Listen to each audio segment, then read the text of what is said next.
Today, we're diving into a company that's doing something pretty incredible. While the rest of the market seems to be caught in a storm, this company isn't just surviving, it's literally building the foundation for the next tech revolution. That company is Broadcom, and its story tells you everything you need to know about the huge split happening in technology right now. Yikes. Yeah, a number like this is exactly why investors are so nervous right now. That's a sharp one-day drop in the Nasdaq, and it really captures the fear that's just gripping the entire market. But here's the thing, this isn't just some one-off bad day. It feels like the market is in a bit of a free fall, right? We've got geopolitical fears, oil prices spiking. It's a mess. But amidst all that panic, the source material we're digging into today shows that the real architects of the AI revolution, well, they're telling a completely different story. So, Section 1, a market in turmoil. And it has been turmoil, for sure. U.S. stocks are on a 5-week losing streak, the worst we've seen since 2022. The S&P is down, the tech-heavy Nasdaq is down even more. And while on the surface this just looks like everyone is running for the exits, the real story, the much more interesting one, is happening just underneath, inside the chip industry itself. And this is that story. You can think of it as a structural divergence. The chip market has basically split in two. It's a tale of two cities. On one side, you have the traditional chips for things like smartphones and PCs, and demand there is slowing down. But on the other side, you have AI chips for data centers, and that market is just exploding. I mean, it's projected to hit $500 billion. This divide is absolutely key to understanding where a company like Broadcom fits in. Which brings us to Section 2, AI's hidden architect, Broadcom. So in this crazy, chaotic market, where do you find shelter? Well, Broadcom is looking like a pretty solid one. By positioning itself right in the heart of that AI boom, it's become one of the most resilient companies out there. See, it's not just another chip maker. It's more like a foundational pillar of the entire AI revolution. I love this quote from the report because it just nails it. Think about it. The operating system and muscle. They're not just selling components. They're providing the central nervous system and the raw horsepower that makes large-scale AI possible. They are the architect, hiding in plain sight. Okay, Section 3. How Broadcom dominates AI. So you're probably asking, what's their secret sauce? How did they get into such a dominant position? Well, it really boils down to two huge technological advantages that basically create a giant wall that competitors find it really hard to climb over. Let's break them down. First, just look at this number. 102.4 terabits per second. It's kind of hard to even wrap your head around a speed that fast. That's the power of Broadcom's new Tomahawk 6 networking switch. And let me be clear, this isn't some tiny incremental improvement. This is a massive, game-changing leap forward for AI data centers. So what does the switch this fast actually do? Well, the best way to think of it is as the ultimate superhighway for AI traffic. It lets over 1 million different AI chips connect and talk to each other so fast that they effectively act as one single giant brain.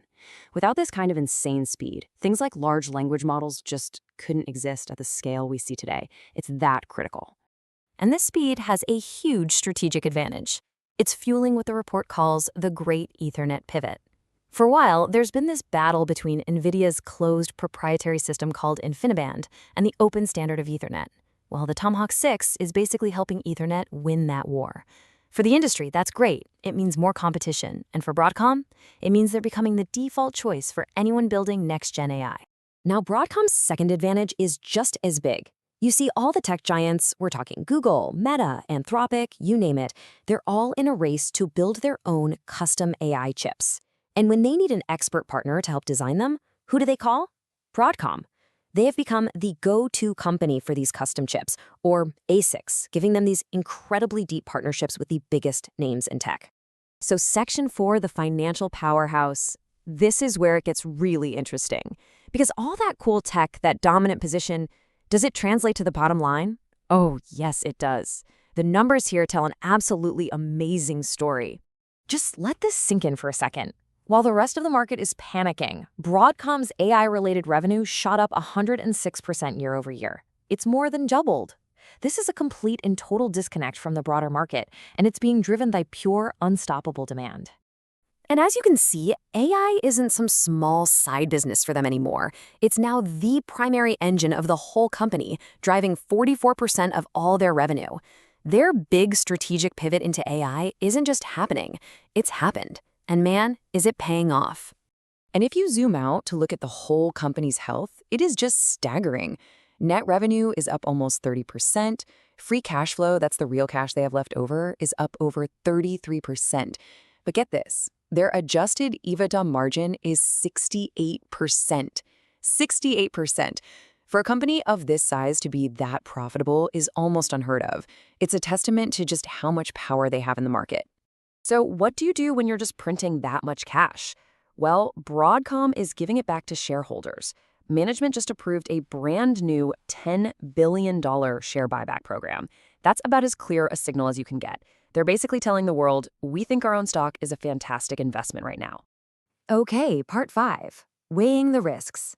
But look, no investment is a sure thing, right? To have a balanced view, we have to talk about the potential downsides. The report calls them the leaks in the shelter, which I think is a great way to put it. So, the analysis points to 4 main things to watch. First, geopolitics. They depend a lot on TSMC in Taiwan, and that's a sensitive part of the world. Second, customer concentration. Having huge clients like Google and Meta is great, but it also means if one of them decides to cut back, Broadcom feels it. Third, valuation. The stock has a high PE ratio, so it's not cheap by traditional standards. And finally, raw material costs. China has been putting controls on some key materials, and that could eventually squeeze those amazing profit margins. These are all real risks to keep in mind. All right, on to our final section, the investor's final verdict. So you take everything we've talked about, the market chaos, Broadcom's absolute dominance, the killer financials, and the risks. You put it all in a pot and stir. What's the final takeaway from this analysis? Well, the conclusion is pretty clear. The recommendation is to buy the dip and hold for the long term. The core argument is that the recent drop in the stock price has nothing to do with Broadcom's business being weak and everything to do with general market fear. And that means this pullback could be a great buying opportunity. And here's what makes that strategy so compelling. The stock's been trading around $300, but look where Wall Street analysts think it's headed. The consensus, the average target, is up at $472, and you've got some on the high end who see it going all the way to $630. That's a ton of potential upside from here. The report even sketches out a disciplined way to approach it. Instead of just jumping in with both feet, it suggests a tiered plan. You could start an initial position around 300. If the market weakness continues and it drops to 287, that's a spot to maybe add more. And if you get a real washout down to 250, that's what the report calls a deep value zone to consider a full position. And this all brings us to one final big question. The market right now is just full of noise, isn't it? There's fear, there's panic, there's speculation. But what this deep dive into Broadcom suggests is that maybe the most important signal isn't in the headlines. Maybe it's in the simple, powerful numbers on a company's financial statements. Which leaves us with this thought. In a world of market noise, is the loudest signal actually coming from a company's own bottom line?